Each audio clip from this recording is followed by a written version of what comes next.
एक और भक्त थी ठाकुर जी की, उनका नाम था करमेती बाई। क्या नाम था? करमेती बाई।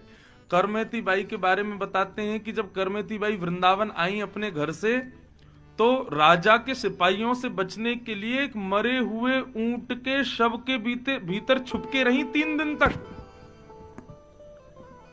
मरा हुआ ऊंट पड़ा था, तो सिपाहियों से बचने के लिए उस मरे हुए ऊंट के कंकाल के भीतर जाकर के वहां छुपके रही 3 दिन तक।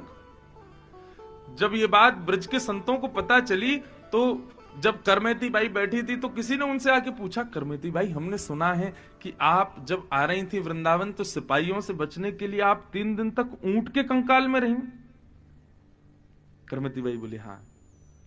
तुमको दुर्गंध नहीं आई? तुमको विचलित नहीं हुआ मन? उसमें से कितनी दुर्गंध आती, कोई जीव मर जाता है तो। करमेती बाई ने कितना सुंदर उत्तर दिया।